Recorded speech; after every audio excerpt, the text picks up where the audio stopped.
O pessoal fala assim, caramba, tem milhões de pessoas morrendo de fome e a galera investindo em lançar foguete, Isso. né? Por que isso? Falta um pouco de mostrar para a população em geral as vantagens que ela tem. Tem um exemplo que é assim, que é matador, que eu acho. Quanto que você pagou o mês passado para usar o GPS? O GPS, nada. Nada. Aliás, não preciso nem... Pode estar até no modo avião. Então, e aí, como isso, cara? Você sabe que o GPS é uma empresa, né? Ligado ao setor militar americano. É uma empresa. É uma. GPS é uma empresa, tipo chiclete. Porque tem várias, tipo chiclete. Porque tem a GLONASS. Se você vai pra Rússia, lá tem o GLONASS, que é um outro sistema. Você vai pra Europa, tem o Galileu, que é um outro sistema. A gente usa o GPS. Aham. E como que a gente usa isso? Todo mundo usa e você não paga nada, cara. Claro. E você paga, quando você compra o celular, uma porcentagenzinha do royalty vai pra lá pra cobrir os custos. Tá. Mas é uma coisa que a gente depende da tecnologia espacial Então você quer pra me ir pra dizer... todo lugar. Ué. Você quer me dizer que todos os endereços que eu consegui chegar no horário que eu cheguei é porque a gente tá no espaço. É porque a gente tá no espaço. Exatamente isso. O sinal da televisão que a gente recebe, Muita coisa hoje. o funcionamento de internet passa pelo espaço. Muita coisa hoje já tá passando pelo espaço. Assim mesmo. Eu acho que o que você está falando é muito verdade, né? Às vezes a gente não valoriza as facilidades porque a gente está tão habituado. Exatamente. Irmão, eu ligo para minha mulher que tá no quarto às vezes e eu tô aqui. Cara, isso é um sinal que foi pro espaço até voltar nela lá no quarto, né? Só que tá tão na nossa mão. Tá tão na nossa mão, a gente não percebe, né? Então, assim, o GPS é um exemplo, assim, matador da importância da tecnologia espacial. E se você pegar outras coisas, por exemplo, aqui no Brasil a gente tem aquela cirurgia de catarata, que ela é feita de graça. Aonde que ela foi desenvolvida? Dentro da estação espacial. Como? Como foi isso? Porque o que acontece é o seguinte, existem determinadas coisas que você vai desenvolver aqui na Terra que você não consegue. Tá. Porque o laboratório que está aqui na Terra, ele está sujeito a variações de temperatura, campo gravitacional, um monte de coisa. No espaço é onde você consegue ter uma situação perfeita para desenvolver isso. Uhum. E para desenvolver a cirurgia de catarata no olho, aqui na Terra o pessoal não conseguia. Foi preciso ir para a estação espacial e lá no espaço eles conseguiram desenvolver toda a metodologia, toda a técnica e hoje é aplicado de graça aqui. Por causa de pressão no olho, essas Isso, coisas todas. para poder entender, né, direitinho e ter toda a metodologia, a técnica toda desenvolvida, aqui na Terra eles não conseguiam. E lá no espaço deu certo por conta do laboratório, ser onde que ele é e ter todas as características. Mas e então, aí depois aplica. Mas então a gente mandou gente pra lá com o específico objetivo de desenvolver. Não foi gente, né? Não, sim, foram. De desenvolver essa tecnologia da cirurgia. Da cirurgia da catarata. Isso é só uma delas. Tem várias outras, tem muitas proteínas de medicamento contra câncer, contra várias doenças, que aqui na Terra você não consegue desenvolver ele, por conta da situação que a gente tem aqui do planeta. Lá no espaço você desenvolve. Então dentro da estação espacial é desenvolvido muito tipo de medicamento, ou cirurgias, sensores, né? Então eu brinco pro pessoal, a câmera que está aí no celular, ela é graças a todo um desenvolvimento que veio para astronomia, por exemplo. Então, são coisas que a gente usa no dia a dia e que estão intimamente ligadas com o espaço. Só que talvez falte divulgação disso, talvez falta o pessoal entender, né? E na questão de fome, que é onde o pessoal bate mesmo, na questão de fome, né? Pô, tem milhões de pessoas morrendo de fome. Cara, se você, por exemplo, hoje, as colheitadeiras que andam aí por qualquer fazenda, elas são todas guiadas por GPS. Você saber aonde que você vai plantar determinado tipo de cultura, isso você só sabe por conta de satélite. Como que você vai aplicar fertilizante, a quantidade, tudo, só por conta de satélite. Se você tira isso, existe uma estatística que ela é assim, é impressionante. Se você tira a tecnologia espacial por um mês, o prejuízo só da agricultura seria de 30 bilhões de dólares. Entendeu? Então, é um negócio assim que não tem como você medir. É um negócio impressionante. Só que, talvez é o que você falou, né? Faz tão parte do nosso dia a dia que a gente não liga, da onde que veio, como que é, né? a gente não olha tanto as facilidades, a gente enxerga muitos problemas, é isso, né? O Exatamente. ser humano está habituado a reclamar muito mais do que celebrar, e aí a fome, obviamente, é um problema. E não tô desconsiderando o fato de que é um problema real, né? Agora, para chegar nesse estágio, teve que ter um investimento muito grande. Muito foguete teve que explodir e por aí vai. Por exemplo, voltando aí no Elon Musk, né? A gente vê hoje o sucesso dele, que tudo dá certo e tal. Mas e os anos que ele passou explodindo foguete? E os anos que nada dava certo pro lado dele? Isso aí ninguém conta. Então Sim. a gente só vê a situação de hoje. Mas para chegar no estágio que nós estamos hoje, né? Muita coisa teve que dar errado. E ainda bem que teve aí governos e pessoas que continuaram investindo. Buraco negro é uma coisa de louco, entendeu? É um objeto onde a luz não escapa, onde tem todo aquele problema. Você tem um horizonte de eventos, que é o ponto da onde você não tem mais volta e tudo. Ele regula como que uma galáxia cresce, ele regula a formação de estrela. Ele é um objeto assim fundamental para o entendimento da evolução do universo. Então essas fotos aí trouxeram muita informação pra gente. Muita mesmo. O buraco negro, a luz não escapa dele porque ele teria muita massa numa concentração específica. Isso. Ele teria E aí massa. a gravidade não consegue deixar nem a luz fugir. Isso. A velocidade de escape, que a gente chama, né? Do buraco negro, seria maior do que a velocidade da luz. Então, tipo, não é um buraco. Ele não é um buraco. Isso Uma é massa. um ponto. Ele é uma região que a gente fala, cara. Ele é uma região do universo onde você tem concentração de massa tendendo ao infinito num volume tendendo a zero. Puta merda. A gente chama isso de singularidade. Nem dá pra imaginar isso. Então a aceleração, a força gravitacional dele segura até a luz. Então não tem nem como mandar uma sonda. Você manda uma sonda, a informação não consegue sair. E isso gera um problema, que é o paradoxo da informação. Porque dizem as leis da física que a informação ela nunca se perde no universo. Mas num buraco negro ela se perde. Então meio que aquela região do universo não respeita muito as leis. assim. Exatamente, é isso aí. Um rebelde. Então Cara, quando você fala assim, por exemplo, não sei o que, um buraco negro a 50 milhões de anos-luz. Quantos quilômetros é um ano-luz? 9,3 trilhões de quilômetros. Se não me engano. Agora quebra a cabeça de alguém. Anotem aí, galera. Agora quebra a cabeça de alguém. Não, cara, a gente falou sobre evolução no episódio dele e nós falamos sobre tempo profundo. Sim. Que é você imaginar 70 milhões de anos atrás, 100 milhões de anos atrás. É muito difícil a gente, ou mesmo você comentou o que é muito grande ou muito pequeno nos átomos, o nosso cérebro tem dificuldade, Claro. porque ele evoluiu para resolver coisas de 80 anos no máximo e a milímetros, não mais que isso. Isso aí. E aí quando você fala que um ano-luz tem 9 trilhões de quilômetros, e tem buraco negro a 50 milhões de anos-luz, não tem nem calculadora para fazer esse Não, cálculo. tem buraco negro muito mais longe. É que esse que foi fotografado da M87. E como é que fotógrafo, como é que faz, cara? Então, Como é que chega lá o bagulho? Então, a gente usou radiotelescópios. Na Terra inteira, a nossa antena, ela teve o tamanho do planeta. E aí, com isso, você consegue fazer o cálculo e saber qual buraco negro que você pode acompanhar. Uma coisa legal de falar é que a imagem que a gente tem é uma imagem em ondas de rádio. Não é uma imagem, não é uma foto, não. Entendi. É ondas de rádio que a gente capturou. Por quê? Porque a onda de rádio, a gente consegue ver esse horizonte de eventos. Uma outra coisa também importante é que a foto não foi feita do buraco negro. A foto é a sombra do disco de acreção do buraco negro. O que é disco de acreção? O buraco negro está lá. Alguma coisa chega perto dele, é engolida. Outra coisa chega perto, é engolida. Outra vai engolindo, vai engolindo, vai engolindo, vai engolindo. Chega uma hora que ele não aguenta meio que engolir tanta coisa. Então tem material que vai ficando para fora dele. Imagina você está comendo um pratão, começa a comer, aí começa a cair arroz e tal. É isso que acontece.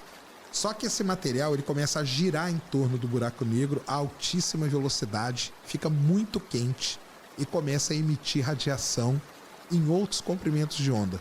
Ondas de rádio, por exemplo, é um deles. Por isso que a gente usou ondas de rádio.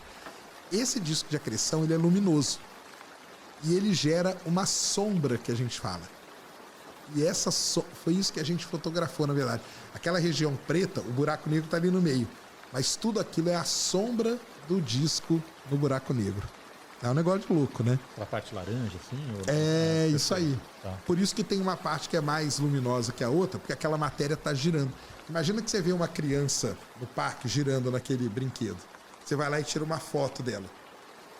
Agora imagina que tem 3 crianças de um lado e uma do outro girando. Vai ficar mais concentrado. Na hora que você tirar a foto, vai ficar mais concentrado do lado. O buraco negro, aquela foto mostra exatamente isso. Caramba, essa explicação foi boa pra caramba, cara. Adorei essa do prato, eu achei muito massa. E, cara, deixa eu te perguntar assim, uma pergunta pode ser bem escrota, bem boba, assim. Mas se a gente for ver em linha reta, cara, quanto que a gente sabe que tem de anos-luz pra frente no universo ou pra algum lugar? Hoje, Tipo, aonde que bate o final, assim? hoje a gente estipula que o universo tenha 13,77 bilhões de anos de vida. Se você fizer a conta, vai entrar coisa de relatividade no meio e tal, a gente calcula o universo observável. Ele teria 96 bilhões de anos-luz. Esse seria o tamanho do universo observável, tá? Como que a gente sai do 13 para o 96? A gente tem que levar em consideração a taxa de expansão do universo e várias coisas ali para poder chegar e calcular um volume e chega nesse 96. Caramba, velho. Esse é o tamanho do... Agora, isso que... A gente não te dá umas bad, não, Safena? Dá várias crises bate a bad, assim, existenciais, tipo, várias crises, mas isso que o professor falou aqui é muito legal, cara, porque realmente, cara, vamos falar do tempo primeiro. O tempo é uma coisa muito abstrata, entendeu? Me dá uma garrafa d'água, você me dá a garrafa, me dá 2 segundos agora. Você não consegue. O que é o tempo, cara? Cara, existem discussões assim, filosóficas, físicas, de todo tipo, entendeu? Então, por exemplo, uma explicação física para o tempo é à medida que a entropia aumenta. O que é a entropia? É o grau de desorganização das coisas. Então, por exemplo, se eu pegar esse copo aqui, jogar no chão e ele quebrar, eu aumentei a entropia, ou seja, o tempo passou daqui para lá. Tem como eu retroceder? Não tem. Não tem como eu pegar os caquinhos e montar o copo de novo. Entendeu? É o ovo. Vocês quebram o ovo e faz uma como chama? Omelete. Tem como você pegar a omelete de novo e voltar ela pro ovo? Não tem. Isso é uma visão de tempo. Quem já viu Tenet aí sabe o que eu tô falando. Já viram Tenet? Aquele filme lá, do Christopher Nolan? Ele trata desse negócio da entropia. Só que isso é uma visão física do tempo, que não é todo mundo que leva isso em consideração. Então, a gente ficar aqui falando de coisa que aconteceu há 70... os dinossauros foram extintos há 66 milhões de anos. Que isso, cara? É um negócio que foge da nossa... Não tem como imaginar, cara. Não tem como, A gente vive cara. 80, 100 no máximo. Mas eu ainda acho mais difícil a gente conseguir visualizar a questão, tanto da questão, por exemplo, do buraco negro, quanto do pequeno. Ah, né? sim. Do microcosmo, né? A quântica, né? Isso, porque essa questão da... Até o próprio Richard Feynman, numa fala dele, se não me engano, ele falou: para de tentar entender esse negócio.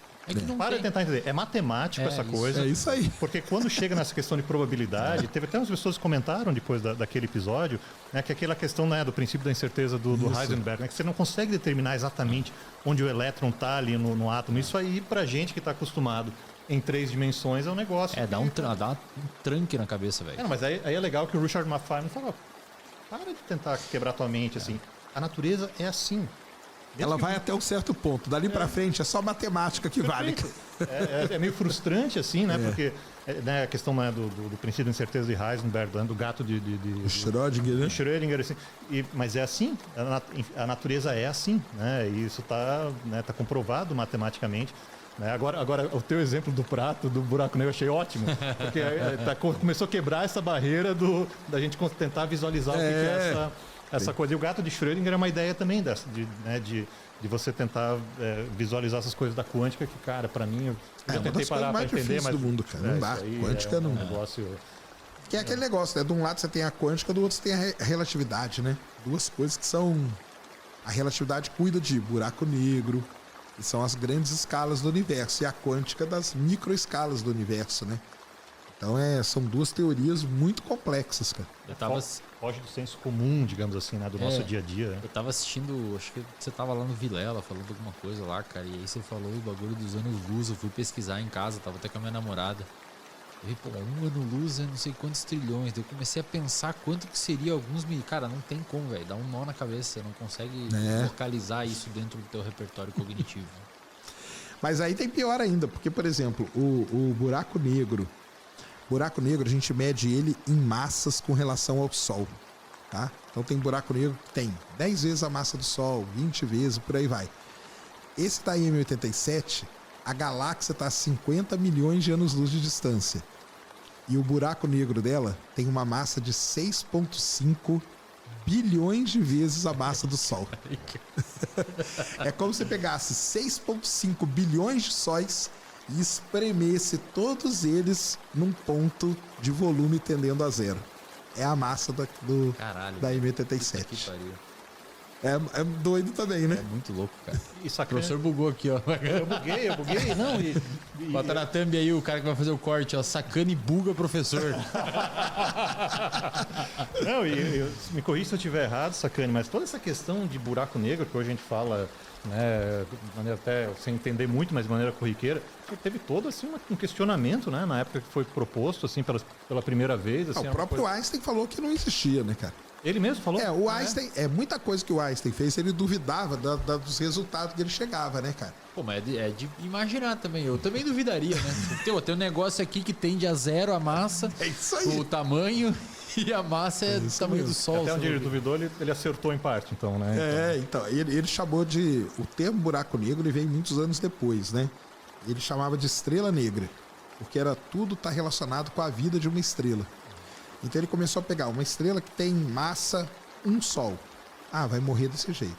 2, 3, 4, 5. Quando ele chegou em 10 vezes a massa do Sol, ele viu que acontecia algo diferente. Ela explodia como supernova, que a gente chama. E quando explode uma supernova, não destrói toda a estrela, sobra um carocinho. E aquele caroço que sobra, estelar ali, você começa uma nova vida para aquilo. Aí ele começou. Se aquele caroço tiver 1 vez, 2 vezes, 3 vezes, na hora que ele chegou em 3 vezes, ele viu que aquele caroço ele sucumbia pela própria gravidade. E aí ele virava o que ele chamou de uma estrela negra. E aí, anos depois, acho que foi na década de 60, deram o nome de buraco negro, entendeu? Que é um termo até meio estranho, porque não tem buraco, ruim, não tem é um termo nada. ruim, né? É, Como é mas que é em foi o inglês nome que termo? foi. Como é que fica em inglês? É black hole. Black hole. Ou seja, foi um resultado teórico mesmo já Foi. do próprio Einstein. O Einstein fez, buraco negro, a onda gravitacional também, ele teorizou tudo e ela só foi ser detectada a primeira vez 100 anos depois, cara. Ele teorizou ela em 1915, só conseguiram detectar a primeira em 2015. E aí como é que o cara faz a teoria com base no que existe de dado e ele atribui aquilo dentro de um cálculo de probabilidade... Teoricamente, se existisse isso, daria isso. O Einstein, você tá falando? E aí depois a galera vai lá e investiga que aquela teoria realmente existe. Então, o Einstein, cara, o negócio dele, assim, o cérebro dele é até estudado, né? Tem, Porque Guardaram, né? Depois. parece que ele tem uns sulcos diferentes, cara. tem uns negócios diferentes, porque ele fazia o que a gente chama de experimentos mentais. Então ele ficava imaginando, é o que dizem, né? Não dá pra saber que nós nunca vamos encontrar com ele. Mas dizem que ele ficava imaginando as situações e dizem também que ele não era muito bom em matemática, mas ele tinha uma galera matemática que trabalhava para ele e ia resolvendo aquelas coisas. E aí é o seguinte, a física, ela tem sempre 2 lados muito importantes. Um é a teoria, é o teórico, que é o cara sentar e resolver as equações, demonstrar tudo e tal. Aquilo ali tá pronto. Então a gente fala assim, que teoricamente as ondas gravitacionais elas existem desde 1915. Aí você tem que tentar agora bolar um experimento para comprovar se aquela teoria ela é ou não é válida. É o estágio do hélio 3 agora. Teoricamente, ele o estágio pode do fazer. LD. Mas o hélio 3 nós já detectamos, mas ainda não colocamos no pois reator. isso. Exatamente. Teoricamente, ele pode fazer a fusão. Lá, Exatamente, é isso aí.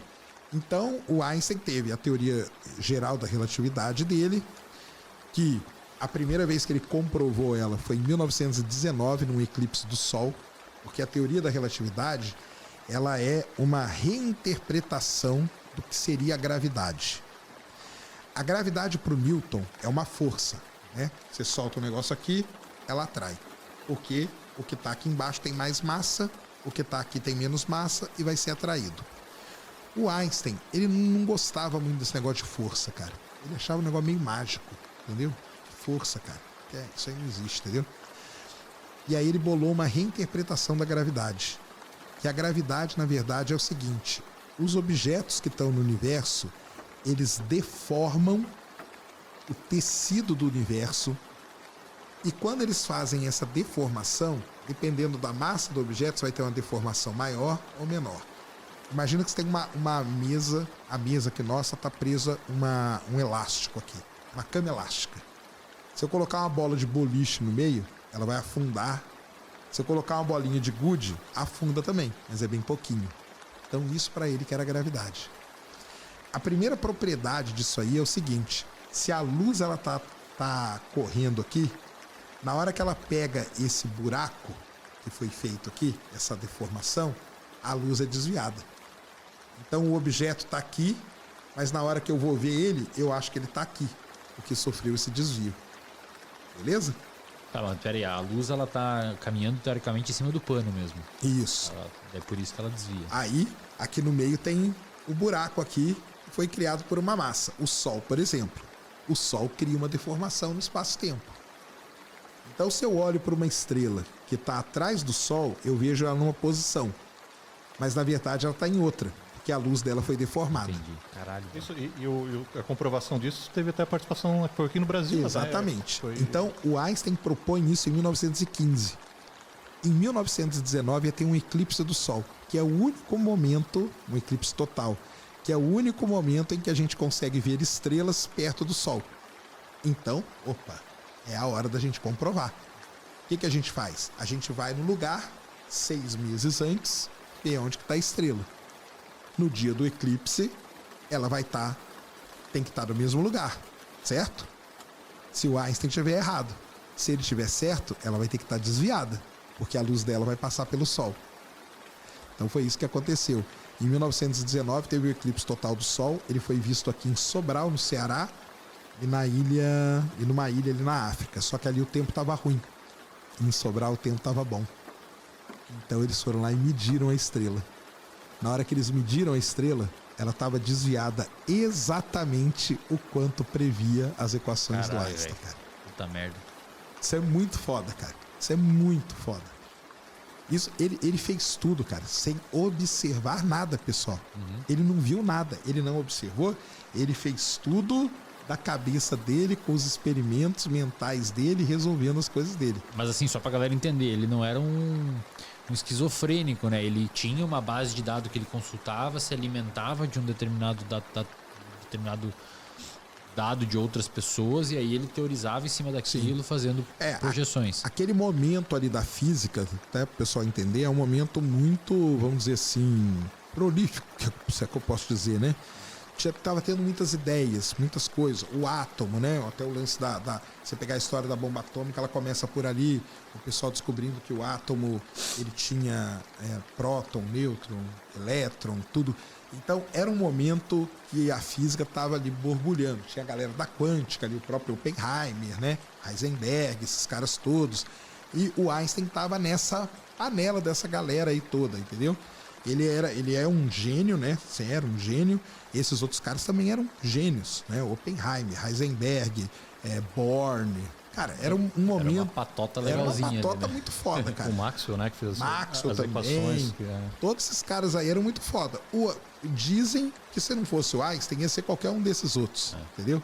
Mas acabou sendo ele. E depois também ele tem o fato dele da divulgação, né? Porque aí também ele correu o mundo divulgando isso, que foi legal pra caramba. Então, em 1919, comprovam a teoria da relatividade. Isso aí é muito interessante, entendeu? E aí depois vieram vários, aí até hoje a teoria da relatividade é provada, cara. Até hoje. Por outros experimentos. Aí você observa o universo, por exemplo, até 1919, você não conseguia, isso que é interessante, você não conseguia prever aonde que ia estar Mercúrio no céu. Porque todos os planetas a gente usa o quê?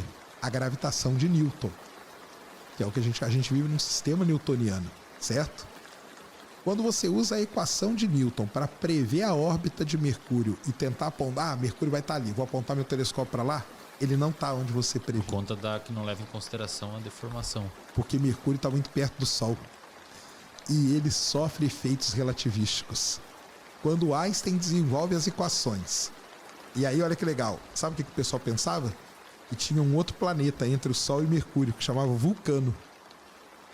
E esse Vulcano a gente nunca ia conseguir observar, porque ele estava muito perto do Sol, mas era ele que perturbava a órbita de Mercúrio. Não era nada disso, né? Não era nada disso. Quando pegam as equações do Einstein e aplicam na órbita de Mercúrio, pá, você consegue achar ele Sensacional, perfeito, cara. Que loucura, né? E tem o exemplo do GPS, né? Os satélites têm que ser regulados para... GPS também sofre efeito relativístico, é corrigido pelas equações de Einstein. E aí, cara, hoje são milhares de comprovações, entendeu?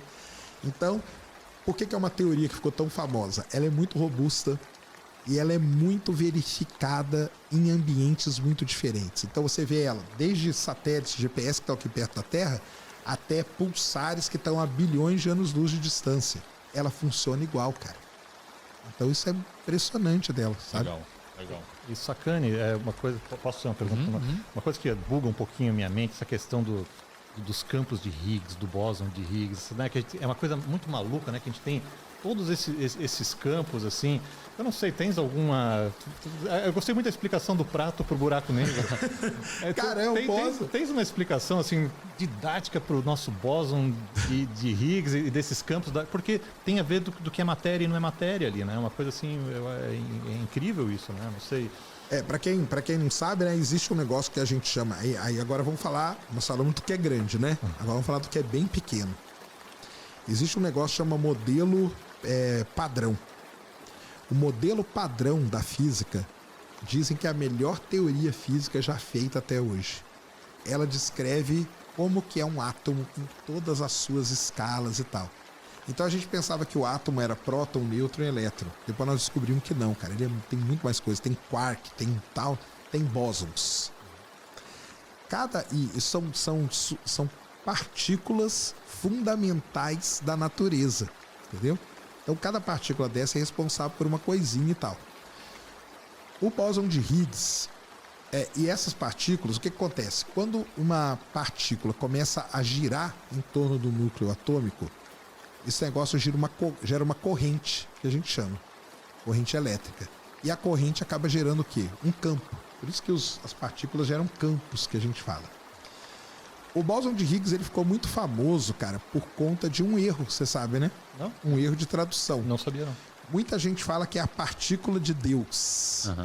Mas não é, cara.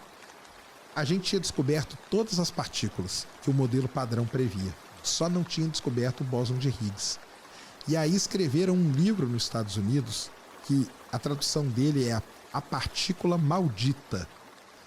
Mas se você pegar o maldita e traduzir para o inglês, como que é? God damned, né? God damned. Yeah. Isso, God damned. God damned. Então, e aí ficou God só. Então. O livro é The God Damned Particle, a partícula maldita. Os caras pegaram e colocaram The God Particle, que é a partícula de Deus. Então é um erro de tradução grosseiro que tem, cara. Eu, por acaso, nem sabia que chamava de partícula de Deus. Eu chamava de bóson de Higgs mesmo, assim. Mas, tá. Mas por que ela era considerada? Por que ela virou uma partícula tão importante? Porque cada uma dessas partículas são responsáveis por alguma coisa. O bóson de Higgs ele é responsável por dar massa às partículas. Ou seja, é menorzinho ainda. E ele é a mais fundamental, porque não é tudo matéria, não é tudo massa. Essa tampinha aqui não tem massa. O que está dando a massa dessa tampinha aqui são os bósons de Higgs que estão aqui dentro, cara. Entendeu? É eles que são responsáveis por isso aqui. Esse microfone, a pele, a sua célula, tudo são os bósons de Higgs. E a gente não conseguia achar ele, cara, porque ele é muito, muito fundamental, muito elementar. Aí, um dia... o mais legal é o seguinte, que o Higgs, foi o cara que propôs isso, É um cara, tá? O Higgs é o nome de um cara Ele que... tá vivo ainda, né? Ele tá vivo. Ele não né? só tá vivo, como ele viu a detecção viu, né? da Ah, tá. partícula que ele imaginou, cara. Isso é um negócio sensacional, cara. Aí você tem o LHC, que é o Grande Colisor de Hadrons, que é você simplesmente colidir átomos a energias altíssimas. Quanto maior a energia que uma coisa bate na outra, mais você consegue despedaçar ela. Aham. Caramba. Bem mecânico mesmo. Mecânico. É o negócio de jogar. Pega uma maçã, joga ela na parede. Aí ela vai cair dividida no meio. Joga com mais força. Vai aparecer a semente. Joga com mais força. Vai quebrar a semente. Vai jogando. Quanto mais energia você der, mais pra dentro da maçã você vai entrando. É isso que é feito no LHC, cara. Simplesmente é isso. Aceleram a teraelectrovolts de energia. Teraelectrovolts. Hoje o LHC acho que roda 14 ou 15 teraelectrovolts. É muita energia. E quando elas batem, elas criam um feixe de partículas. O que o cientista faz? Ele vai lá, estatisticamente, reconstrói aquilo ali. Puta merda, velho. É uma loucura. Começou a complicar já. Ele reconstrói. Começou a nó Ó, na cabeça. Bateu, explodiu as partículas. Você não consegue ver isso. Você consegue ver só o rastro dela. Então você vem reconstruindo. Aí, opa, reconstruir, tá aqui o elétron, tá aqui o próton, tá aqui o bóson tal, tá aqui o bóson tal. Aí num dia lá, conseguiram, opa, aqui o bóson de Higgs, ó. Ah, Achamos ele aqui. Acharam tipo a semente da... Exatamente, cara.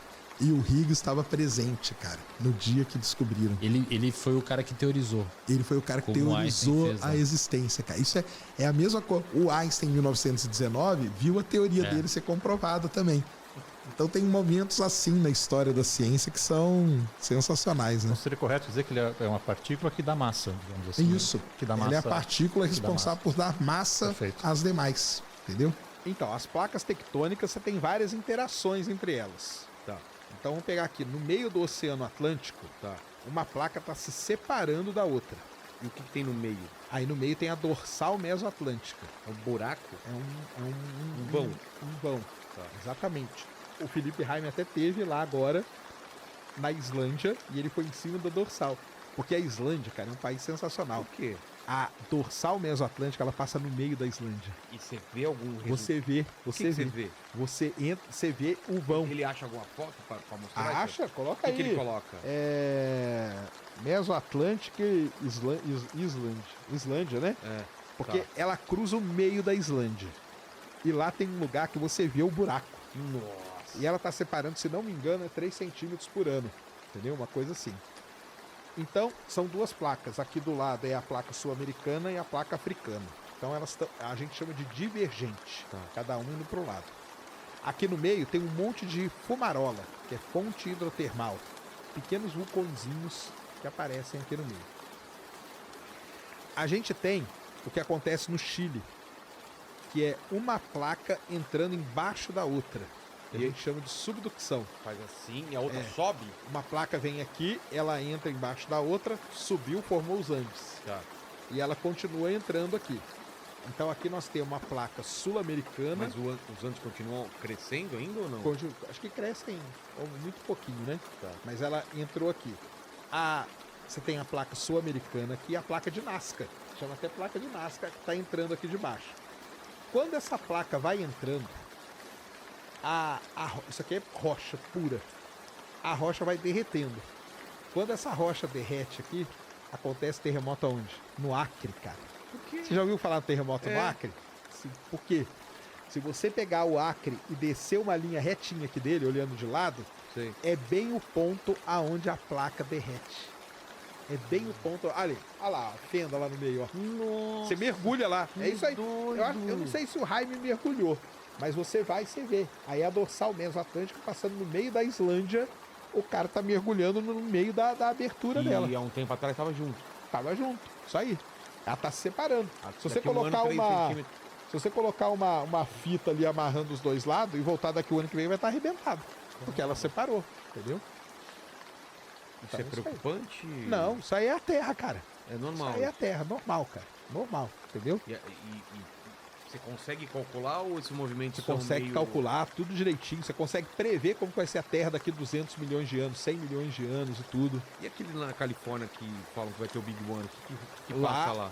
Então vamos lá. Divergente, Tá. essa de subducção. A da Califórnia é um outro tipo. É o de cisalhante que a gente chama. Você tem uma placa subindo e a outra descendo. Entendeu? Então ali você tem a placa, acho que é norte-americana e até a placa da Califórnia, se eu não me engano o nome dela. Então quando está fazendo esse movimento aqui, ó, aqui no meio abre uma falha geológica gigante, que é a falha de San Andreas. É. Então é uma falha linda também. É isso aí, ó, só que na Terra praticamente. Só que ali não tá indo nem pro lado e nenhuma batendo na outra, tá uma deslizando em relação à outra. E nesse tipo aqui, ó, tem muito terremoto violento. E agora a questão é, porque o do Big One, que o pessoal fala tanto? Porque ela tá deslizando e às vezes não tem terremoto. Então ela tá acumulando energia. Vai acumulando energia. Ela tá parada ou Não, ela tá mexendo aqui, ó. Tá mexendo. quando não tem Só que terremoto ela tá acumulando? Ela tá acumulando energia. Porque o terremoto nada mais é do que a liberação de energia. Tá. Entendeu? A energia vai se acumulando. Dependendo da quantidade de energia que acumula, na hora que é liberado, você tem um terremoto gigante. Que é aqueles terremotos que a gente viu atingir Los Angeles, aquela que é famosa, que tem um viaduto em cima do outro, lembra? Lembro. Então, essa aí foi porque ficou muito... E tem um filme do The Rock aí que Tem o acontece filme The também. Rock, é San Andreas, que chama, exatamente. Ali é o tipo um Big One desse. Quando eles gostam... Não é C, é quando então? É. Vai ter. Não. A gente não sabe pelo seguinte. Quando tem muito terremoto pequenininho, eles gostam.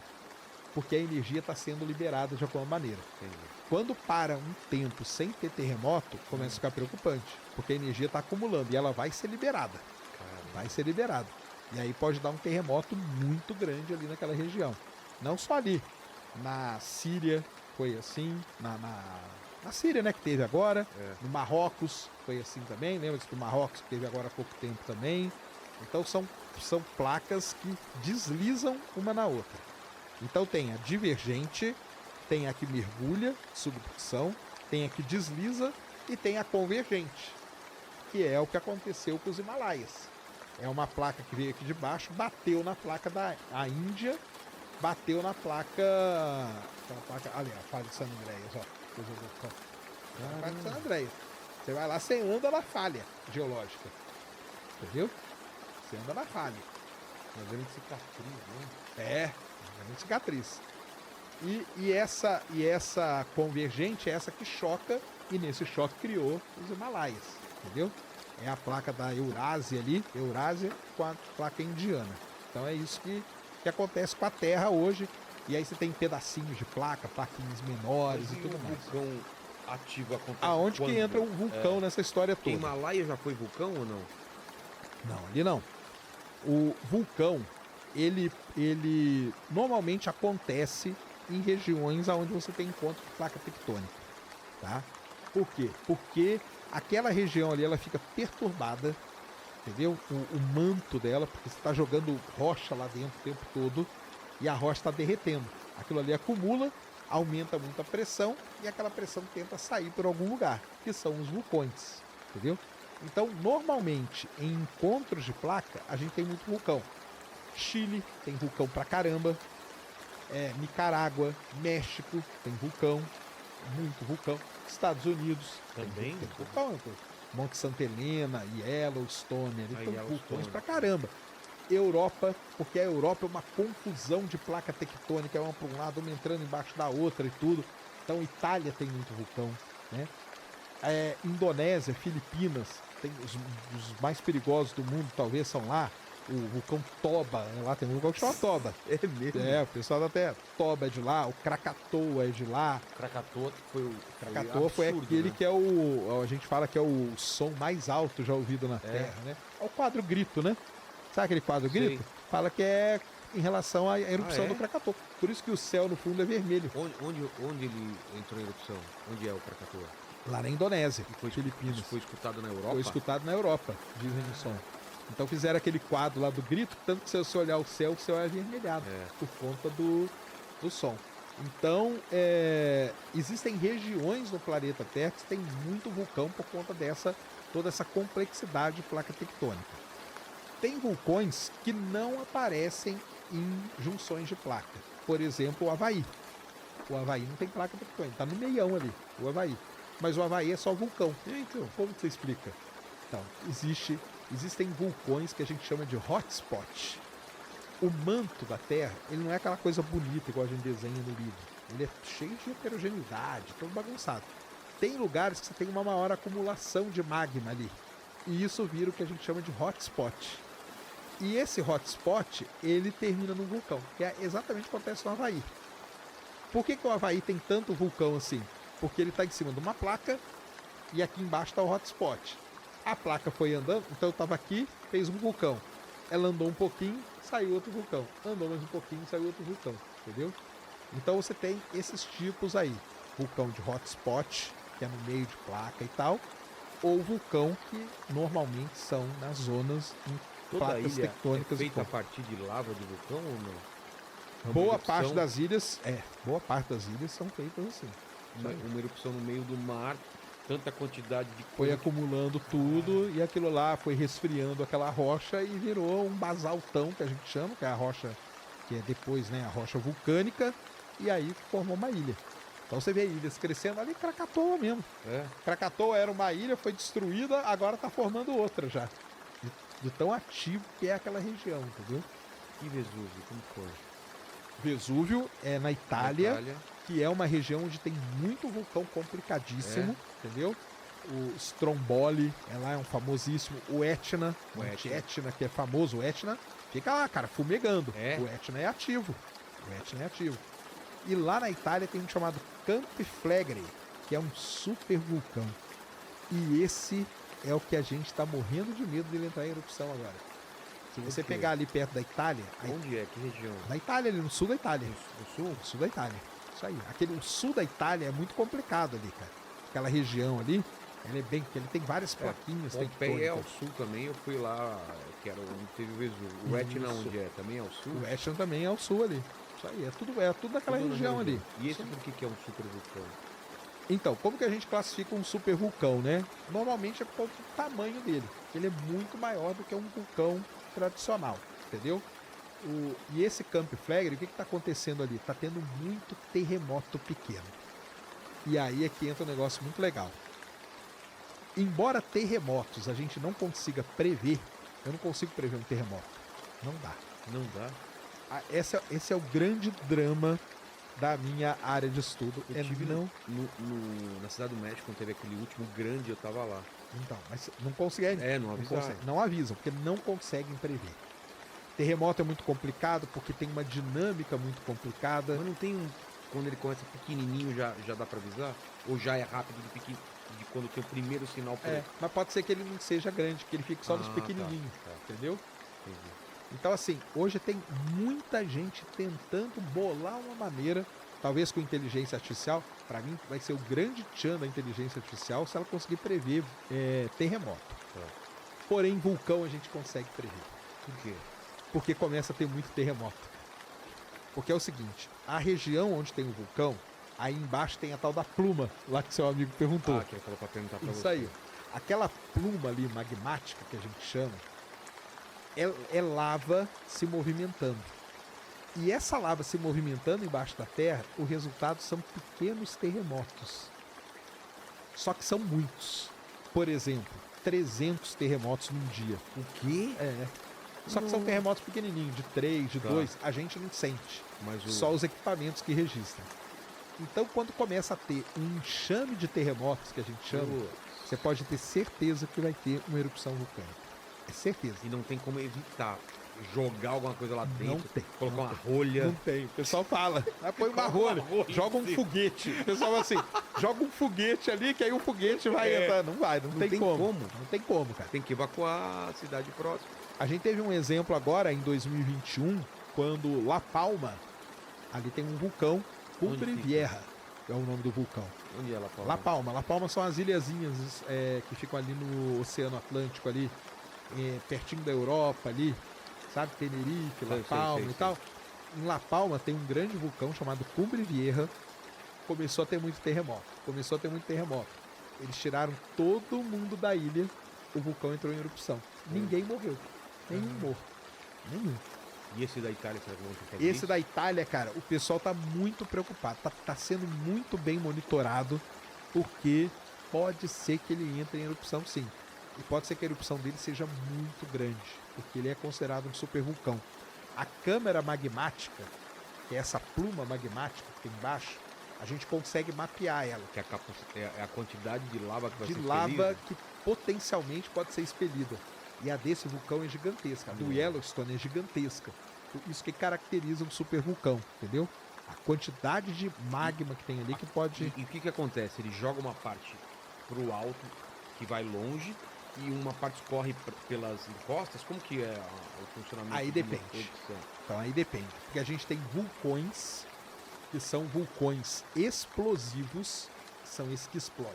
Sei.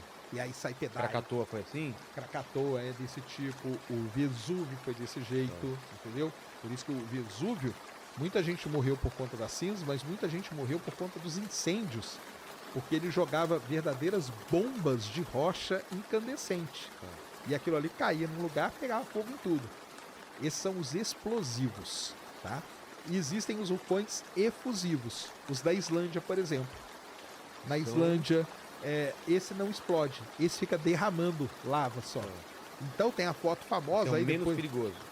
Ele é bem menos perigoso. Tanto que o pessoal joga bola do lado do vulcão. Ô, louco. Tem foto aí, ó. Procura aí no Como vulcão coloca? da Islândia, o pessoal jogando bola, jogando futebol. Porque a lava, ela vai escorrer, vai fazer um caminho dela ali, Já vai endurecer. vai virar um rio de lava, vai endurecer rápido, Entendi. e aí ela vai ficar ali escorrendo. Você pode estar do ladinho dela aqui, ó. Não é bom ficar do lado, porque Claro. tem gases e tal, mas tem o pessoal que fica jogando bola, cara. Na Islândia é um turismo. O do Havaí não são explosivos também, são efusivos que a gente chama. Ele fica derramando só. O Cumbre, aí tem vulcões que passam por fases. O Cumbre Vieja, esse de La Palma, ele começou explosivo, depois virou efusivo, depois voltou a ser explosivo. Entendeu? E aí vai tendo características diferentes. Então, por exemplo, quando ele começa a jogar muito pedaço de rocha para cima, a gente chama ele de estrombólico. Porque na Itália tem um vulcão chamado Stromboli, que ele ficou famoso por jogar essas bombas aí de rocha incandescente para cima. O vulcão tem outro problema, ele afeta muito diretamente a aviação. Eu fiz até um vídeo com o Lito, fui lá gravar lá no estúdio dele, que a gente falou disso, entendeu? O vulcão, ele joga aquelas partículas. Isso é um negócio sério, isso acontece, cara. Então o pessoal da aviação sempre está mapeando os vulcões. Por exemplo, tem um no México, muito famoso, que é um nome muito difícil de falar. Popocatépetl é o nome desse vulcão. Ele afeta muito a aviação naquela região. E por quê? Se o avião passa naquela cinza vulcânica, a cinza vulcânica, em interação com a turbina, com o motor do avião, Sei. ela vira vidro. O quê? E ela trava a turbina, com o motor todo do É avião. o Lito tentando fazer o pessoal tirar o medo do pessoal voar e você colocando medo na galera. Mas eu fiz um vídeo lá com ele exatamente com isso. Entendeu? Por isso que quando... Independente da altitude, Não. Aí vai depender da altitude, né? que pega Mas- esse caminho aí do... Isso da pluma vulcânica que a Sim. gente chama. Mas o que acontece? Esses países que têm muito vulcão ativo, eles emitem alerta para aviação, entendeu? tá. Tanto que, normalmente, não sei se você vai lembrar, alguns anos atrás, teve Lembro. um grande na Islândia, É. que esse Atrapalhou jogou, tudo, é. atrapalhou todo.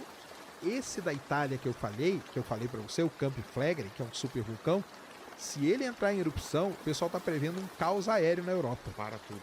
Porque ele pode jogar tanta cinza vulcânica que você vai sair daqui do Brasil, não vai conseguir chegar, por exemplo, em Londres, ou não vai conseguir chegar em Roma, não vai conseguir. Ele vai criar uma parede ali, como se fosse, que os aviões vão poder passar. E se ele ficar em erupção muito tempo? É. Aí ferra tudo. O Chile aqui, normalmente dá problema. Normalmente tem voo que é cancelado e tudo por conta de vulcão. Porque o Chile tem muito vulcão que joga essa cinza. Então, vulcão ele traz muito problema para a aviação. Eu subi um vulcão lá em Pucón, se não me engano, tem que sair uma fumacinha só. E Isso. eles de manhã avaliam para que lado tá, não sei o que sai, eles vão pelo outro lado. É isso mesmo. Porque aí você tem vulcão que é ativo, que é esse aí que sai como assim, ele tá ativo. Você tem vulcão que está adormecido, ou seja, o vulcão existe, a câmara magmática dele ainda existe, só que ele não entra em erupção faz muito tempo. E você tem vulcões extintos. Esses, a câmara magmática dele está seca já, não tem nada que alimente aquele vulcão, então beleza. Mas um dia ele... Não, esse não tem como voltar, esse extinguiu mesmo, tá? Esse está extinto mesmo. Os adormecidos, ele pode acordar a qualquer momento, entendeu? Então, mas aí o pessoal mapeia, monitora, igual O você falou. Vesúvio é o quê? Não, o Vesúvio é extinto. É extinto. O Vesúvio é extinto. O Etna é ativo. É um dos mais ativos do mundo. Tem erupção direta. A Islândia tem vulcões, todos eles são ativos. E por que o Brasil não tem... Por que o Brasil não tem vulcão, né? E nem terremoto. Embora tenha terremotozinhos, mas aí é porque é uma outra Reflexo questão. É acomodação, né? Os terremotos no Brasil é acomodação de falha geológica e coisa e tal. O Brasil não tem vulcão, cara, porque o Brasil está no meio de uma placa tectônica. Na placa tectônica sul-americana. Que uma borda dela é no meio do Oceano Atlântico e a outra borda dela é no Chile. Ah, tá. Então nós estamos bem no meio, cara. Ô, sorte. Bem no meio. Mas já teve vulcão no Brasil. Então, por exemplo, Ribeirão Preto. Ali, Ribeirão Preto. Olha lá, ó o pessoal lá, ó, brincando o vulcão ali do lado, ó. Olha lá, jogando mano. vôlei, ó. Não é montagem isso? Não, isso aí é na Islândia, isso aí é famoso, ó, o pessoal jogando vôlei. Ó, isso aí é um vulcão efusivo. Olha lá, o pessoal como chega pertinho, cara, ó. O Filipão teve aí, eu fiz uma live com o Filipão, cara. Qual o Filipão? O Felipe Jaime. Ah, o Felipe teve Felipe aí. Jaime tava na Islândia aí semana Com a retrasada. boina dele? Hã? Com a boina? Com a boina dele, ele foi lá do ladinho do vulcão, cara. Olha que lindo isso. Então, pessoal, Islândia é um ponto turístico. Na Islândia você pode visitar o vulcão e mergulhar na dorsal mesoatlântica. Aquela foto lá era Sei. mergulhando lá também. Mas não dá pra mergulhar na lava. Ainda não, né? Lava e colocou o dedinho e perdeu o dedinho, né? Dá Agora. pra mergulhar? Dá. É fisicamente possível. É, Saía e já saía que é o Aí problema. já é diferente. Não, a lava, cara, ela engole tudo. É. Você vê a lava. Qualquer coisa. Cara, você vê ela entrando assim. Logicamente que tem lugares que eles tiram a população, mas não dá pra tirar uma casa do meio do caminho. A lava vem, cara, ela não tá nem, ela engole aquilo ali, desaparece em questão de segundos. É segundos, ela engole a casa inteira. Entendeu? Entendeu? O Terminator lá, lembra do filme? Isso, exatamente. Então aí, na Islândia é aquele tipo de vulcão efusivo. Você tá aqui, ó, do ladinho, a lava tá ali e ela vai escorrer para o caminho dela, entendeu? Não tem problema nenhum. Então tem isso. O vulcão tem esse problema com a aviação. Tem muita coisa que eu preciso ver na vida, hein?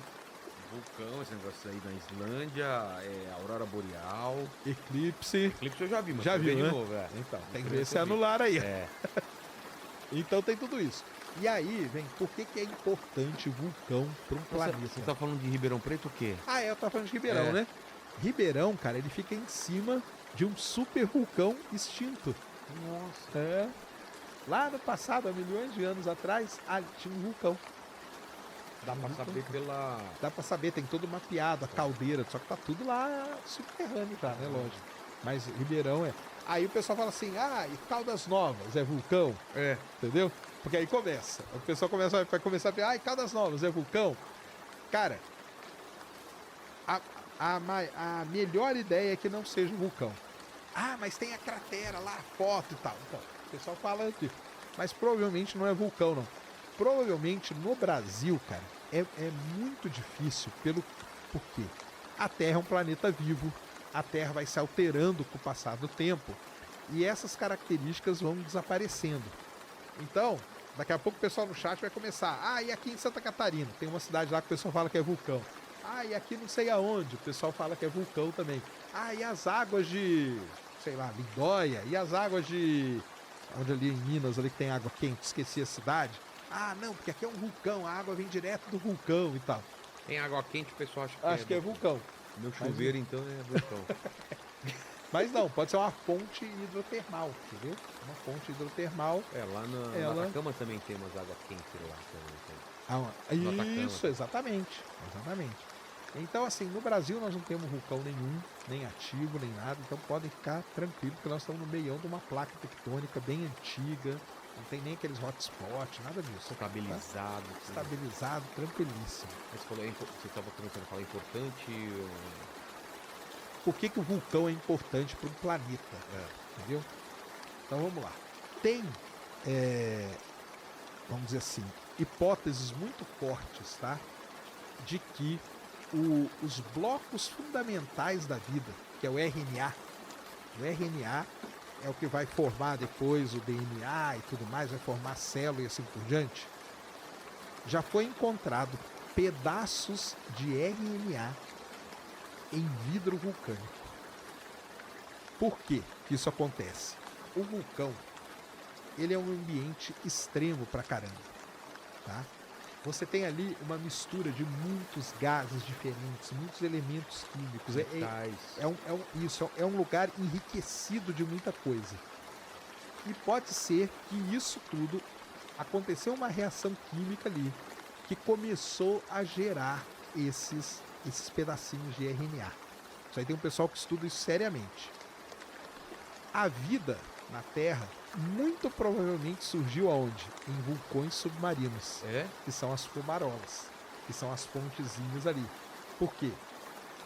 Para ter vida do jeito que a gente conhece, tem que ter água, então a água do mar.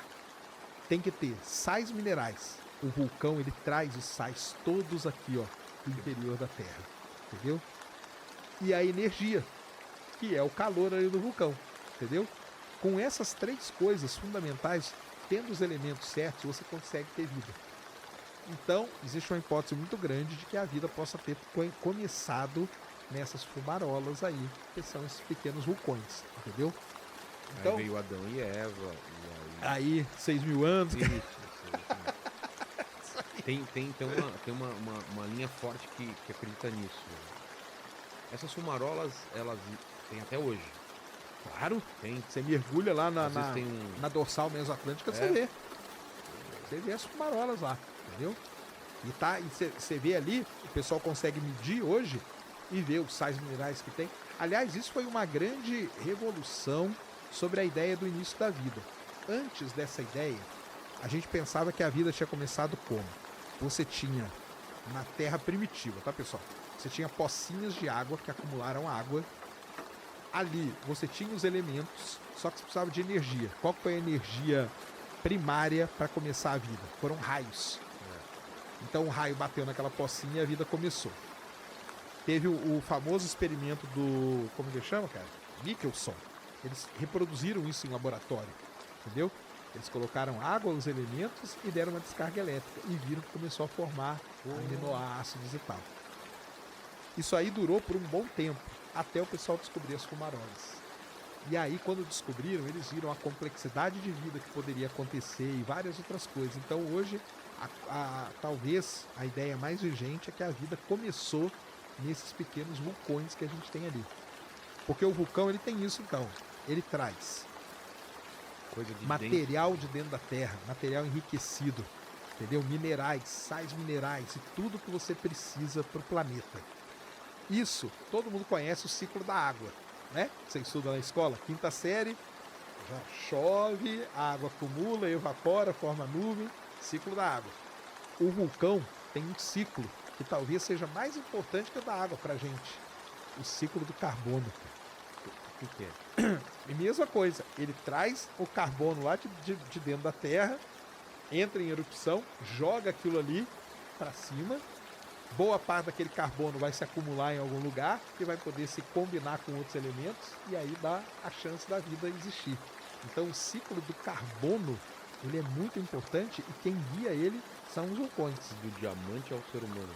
Exatamente. Que doideira. Tanto que hoje, quem procura por planetas habitáveis, o pessoal já fala isso, fala quase todo dia. Você tem que procurar um planeta que tenha tectonismo, que é placa tectônica e vulcão. Porque não é todo planeta que tem isso? A gente não sabe, né? Aqui no sistema solar, só a Terra. Só a Terra tem? Talvez Vênus tenha tido no passado. Marte não tem? Marte não tem. Por quê? Porque ele é velho? Marte não tem porque Marte, ele rapidamente, o núcleo dele esfriou e ele não começou mais a girar, então ele não tem, ele é como se fosse uma crosta única. A crosta dele não é divididinha, entendeu? Qual que você falou? Vênus? Vênus pode ser que tenha tido no passado. Vênus é muito legal, cara. Sabe quantos vulcões a gente tem mapeado em Vênus? Não. 85 mil. E Mas se muitos tem vulcão, ativos. Então tem movimento ainda. Então, essa que é a grande questão, porque Vênus a gente não consegue ver a superfície dele, porque ele tem uma atmosfera muito espessa. Mas é isso. Agora nós descobrimos que tem muitos desses vulcões em Vênus que são ativos ainda. Ah, é? Então pode ser que Vênus tenha movimento de placa tectônica. Por que a gente tem mais interesse por Marte do que por Vênus, você sabe? Por quê, né? É pela distância, não? É pela... Nem é pela distância, cara. É mais uma questão cultural, sabia? De Marte, é? Exatamente. Marciano. Os marcianos. Porque é aquele negócio. Vênus a gente não vê a superfície, tá? Se eu aponto um telescópio para Vênus, eu vou ver uma bolota meio alaranjada. Não tem graça nenhuma, cara. Nenhuma. Quando eu aponto para Marte, eu vejo calota, eu vejo risquinho. E aí a imaginação Aquele humana... rosto, lembra que o pessoal achava que era um rosto? Rosto, exatamente.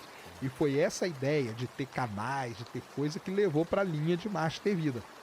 Mas o Carl Sagan, a tese de doutorado dele é vida em Vênus, É mesmo? nas nuvens de Vênus. Porque Vênus, tudo bem, é muito quente e a pressão é muito grande. Mas nas nuvens, tem um nível nas nuvens de Vênus que ele tem a pressão de 1 atm e a temperatura na casa dos 20 graus Celsius, que é igualzinho à Terra. Então ali, o Carl Sagan, na tese de doutorado dele, lá na década de 70, mostrou que a vida poderia se desenvolver ali, entendeu? E aí os vulcões são importantes, porque eles estão alimentando aquelas nuvens com elementos, entendeu? Que ajudam a vida a se desenvolver. Para a vida existir, pessoal, a gente tem que ter um negocinho, uma palavrinha muito legal que a gente chama de CHOMPS, que é carbono, hidrogênio, oxigênio, nitrogênio, fósforo e enxofre. CHOMPS, entendeu? Se você tiver água e esses 6 elementos, a chance da vida iniciar é muito grande. Entendeu? E da onde que vem o enxofre, por exemplo? De vulcão. Também? Também. Joga muito enxofre na atmosfera. Então, a ideia do Carl Sagan sempre foi ter vida nas nuvens de Vênus. Sempre foi essa aí. Só que Marte veio pela... Eu falo, cara, que a cultura pop influenciou muito a galera ir atrás de vida em Marte, entendeu? Do que em Vênus. Então, vulcão, cara, é esse negócio fascinante, cara. Além de refutar várias teorias da conspiração, né? Tipo, Terra plana. por quê? Como o terraplanista explica um vulcão? Tem como. Tem como. Mas eles tentam? Eles, Tem algum? cara, eu nunca vi um tentando explicar um vulcão, porque não dá. Porque aí vulcão, cara, é muito diferente do cara falar de uma estrela e tal. Porque vulcão, você vai lá, cara. É. Você vai no vulcão. Você mede o vulcão. Você coloca um equipamento ali no vulcão. Você vê o vulcão entrando em erupção. Não tem como o cara falar, não, isso aí é um delírio seu. Não tem, cara. Entendeu? O vulcão tá ali. Outra que ele refuta, que aquele dia a galera fugiu, né? Fugiram. Vocês fugiram. Por quê? Vulcão, cara, é um dos únicos lugares aonde eu consigo medir com muita precisão a passagem do tempo na Terra. Por quê? Porque o vulcão ele vai entrando em erupção e ele vai formando uma camada. Depois ele forma outra camada. Depois ele forma outra camada. Alguns vulcões, esse tipo de vulcão, ele tem um nome específico. Ele chama estratovulcão, que é um vulcão que vai sendo montado em camadas. E essas camadas, primeiro que é rocha ígnea, rocha que veio do fundo da Terra. É a rocha que a gente mede a idade com precisão. Com precisão, porque ela não foi modificada. Então, quando você vai lá e mede com precisão, não tem debate nisso aí. Entendeu? Não tem debate. Então, por isso que a galera fica meio pá com o vulcão, entendeu? Não querem falar muito. Não, vamos falar muito de vulcão, não, entendeu? Por conta disso, cara. Porque como que você vai refutar? Você vai lá, cara, entendeu? Você vê o vulcão, você anda nas camadas. O Filipão, o Felipe Raime, ele andou na camada do vulcão, entendeu? Ele andou, essa aqui tem 200 anos, essa aqui tem 50 anos, essa aqui tem 20 anos, entendeu? Você anda na camada, então não tem como falar. Você vai para regiões, por exemplo, ali na Índia, que tem as famosas trapas de Deccan. A Índia, no passado, ela teve Quando a gente tem muito vulcão perto do outro, a gente chama de província vulcânica.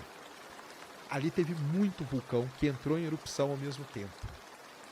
E lá é tudo coberto pelas camadas. Você vê as camadas perfeitamente, cara. Você vê. Lembra aquele dia que o pessoal ficou falando negócio de camada? No vulcão você vê os estratos perfeitamente, cara. Não tem como. Aí você pega uma rocha aqui, pega a outra aqui, você mede a idade com precisão dessa, da outra. Você tem a diferença exata de quando que o vulcão cobriu aqui, cobriu ali. E você vai contando toda a história, cara. Então, por isso que eu sou maluco com o vulcão, cara. Além de ser importante, legal, bonito, ainda refuta aí. Você viu aquela animação da Disney, do vulcão? Dois vulcões se apaixonando? Não vi Legalzinho, essa. tá, É né? mesmo? Ou da Pixar ou da Disney. Ah, é? É, já viu isso, Paquito? Depois vê o nome aí, tá na Disney Plus, eu vi lá. É mesmo? É muito louco. Vulcão é um meio negócio sensacional, cara. bonitinho. E é muito importante, cara, pro planeta, para reformar esse negócio de reformular a crosta da Terra, ciclo do carbono, todos esses ciclos aí. Vulcão é jogar elementos, trazer elementos, enriquecer o ambiente com outros elementos, entendeu? Então é muito. Fora economicamente. Os melhores terrenos do mundo são em terrenos vulcânicos. Porque é muito fértil. Muito fértil, porque é muito rico em sais minerais, cara. Muito rico. O melhor charuto do mundo falam que não é de Cuba. Não, Falam que é da Nicarágua, por causa disso. por causa dos vulcões da Nicarágua. A folha que nasce ali naquele terreno é a folha que o pessoal faz os melhores charutos do mundo. Ah, os maconheiros então também devem plantar lá pra ter Exato. melhor, né? Terra roxa, já ouviu boa. falar na terra roxa aqui no Já. Brasil? Terra roxa é terra vulcânica. É o basalto Que é aqui o da mesmo. bacia do Paraná. O pessoal fala que é Ué. a mais fértil. Mas é tanto que o Paraná não foi líder de produção de café durante décadas aí Terra no mundo. roxa, então isso. Terra roxa é a terra vulcânica. É a melhor terra que tem. É super fértil, porque é muitos sais minerais, cara. E as plantas adoram. Por isso que aí tem um interiorzão do Brasil aí, que é boa parte na bacia do Paraná, é onde a gente planta tudo. É onde vai tudo bem, cara. Você joga qualquer coisa na terra roxa, é ruim pra casa. Pra casa? É, porque lá em Londrina, que é minha terra, lá é terra roxa. Sei. E eu lembro direitinho da minha avó, saudosa avó, que ela ficava pistola com a gente, porque a terra roxa suja tudo. Ela encarde, tá. cara. Ela encarde. Pega e não sai. Não sai. Você vai no terreno assim e volta com o pé sujo com a terra roxa e pisa em casa, acabou, cara. A casa fica toda. E pra limpar. É terrível. Fica encardido mesmo. Mas é o melhor terreno que tem. Por isso que é difícil tirar as pessoas de perto de vulcão. Porque muita gente quer morar perto do vulcão, porque o terreno é muito bom, é muito fértil, cara, muito fértil, entendeu? Então tem todo esse lado aí. Além de tudo isso, ainda é bom, muito bom para economia. Só que é perigoso, né? É. Tem que ter cuidado. Ainda mais, tem outras coisas também. Regula o clima na Terra. Por O quê? clima na Terra é muito regulado por vulcão. Porque vulcão, cara, em 1991 entrou em erupção eu sempre confundo Indonésia ali com Filipinas, tá, galera? Mas é para aquela região ali, o Pinatubo. Já ouviu falar no Pinatubo? Já. O Pinatubo foi uma das maiores erupções recentes de vulcão que ele ajudou. Olha só que legal. Ele joga muita partícula na atmosfera. E aquilo ali acaba ajudando a dar uma esfriada no planeta. Entendeu? Porque vem menos sol? Vem menos sol e tal, por um período, e aquilo ajuda a dar uma resfriada no planeta, entendeu? Então o vulcão ainda ele pode fazer esse controle.